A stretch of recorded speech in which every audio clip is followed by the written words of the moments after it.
بسم اللہ الرحمن الرحیم۔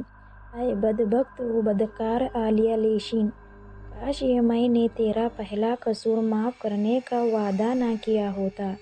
مولوی کیفیت اللہ کے لہجے میں اظہار تاسف ہو رہا تھا۔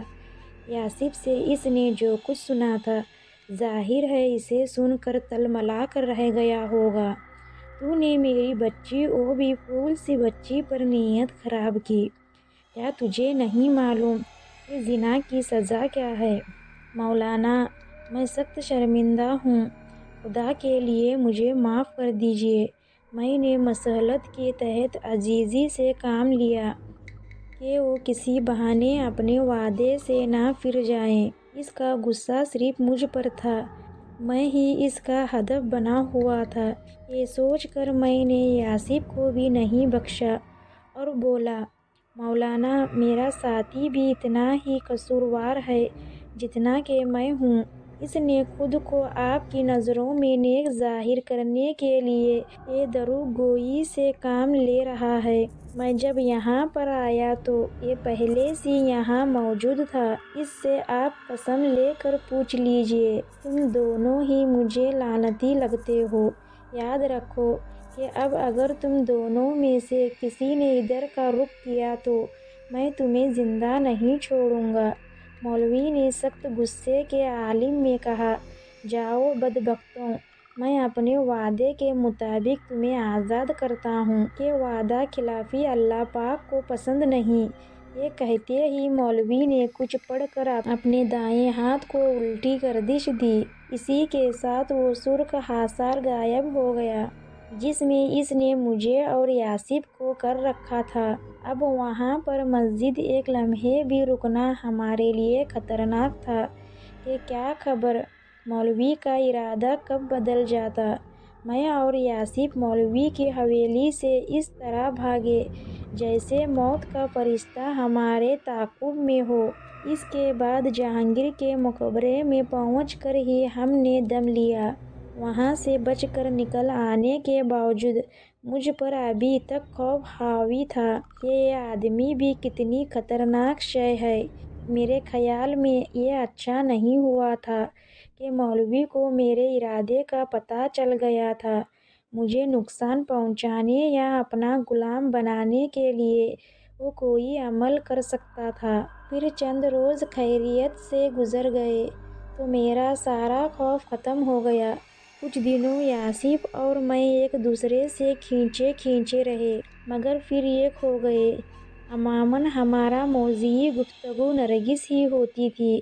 ہم دونوں ہی اس سراپا قیامت کو نہیں بھول سکتے تھے۔ وہ ایسی تھی زیبا نہیں کہ اسے آسانی سے بھلا دیا جاتا۔ ہر چند کہ اس کی وجہ سے ہم دونوں موت کے منہ میں جاتے بچے تھے، پھر بھی ہم نے اس کی یاد کو سرمایہ جان بنا رکھا تھا۔ اس معاملے میں یاسف میرا رقیب تھا، لیکن یہ رقابت رفتہ رفتہ ہم آہنگی ایک جہتی میں بدل گئی تھی۔ اس کا اور میرا دکھ بھی تو ایک ہی تھا۔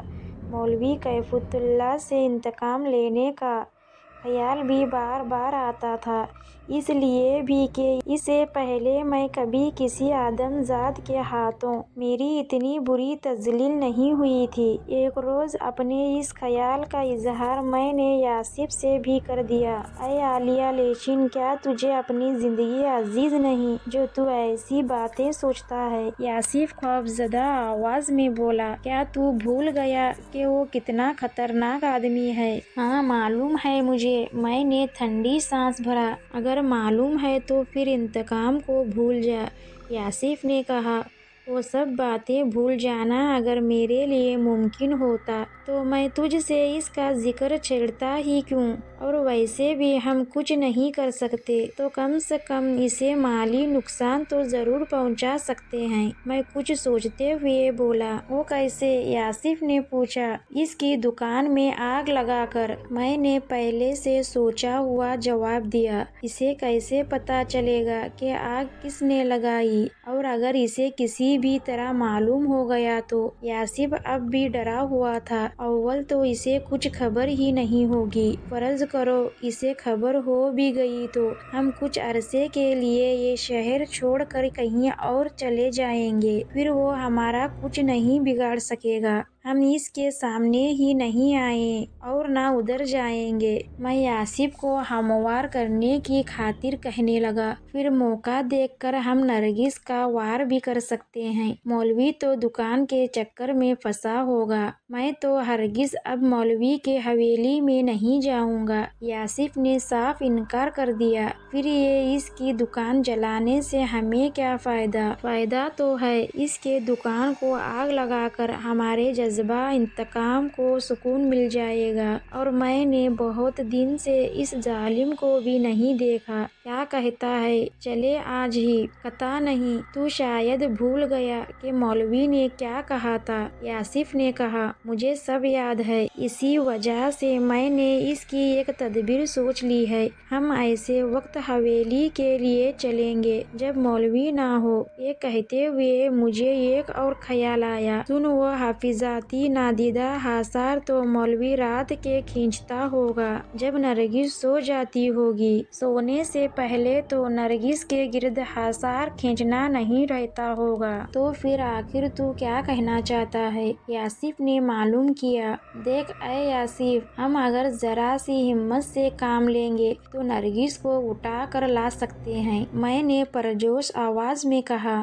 مجھے لگتا ہے کہ اے علیاشی، نرگس کے عشق اور اس کے قریب کی آواز نے تجھے پاگل کر دیا۔ میرے دوست مولوی کیفیت اللہ کی حویلی میں داخل ہونے کا مطلب یقینی موت ہے، اور میں ابھی مرنا نہیں چاہتا، نہ تجھے مرنے کے لیے وہاں جانے دوں گا۔ یاسف میری بات سن کر بولا، تو میری بات سمجھ ہی نہیں رہا ہے۔ اے یاسف، خطرہ تو اس وقت ہوگا جب مولوی کیفیت اللہ حویلی میں موجود ہو۔ میں نے بحث کی اور اسے سمجھانے لگا، ہر وقت تو وہ حویلی میں نہیں رہتا، دکان پر بھی تو جاتا ہے۔ اس سے قطع نظر ایک وقت تو مجھے ایسا معلوم ہے کہ جب وہ یقینی طور پر حویلی سے باہر ہوتا ہے اور وہ ہے مغرب کی نماز کا وقت، وہ مغرب بادشاہی مسجد میں پڑھتا ہے۔ بھائی دروازے سے بادشاہی مسجد جانے اور نماز پڑھنے کے بعد واپس آنے میں ظاہر ہے اس میں اچھا خاصا وقت لگتا ہے۔ تمہارا مطلب یہ ہے کہ اس دوران میں کام دکھایا جا سکتا ہے؟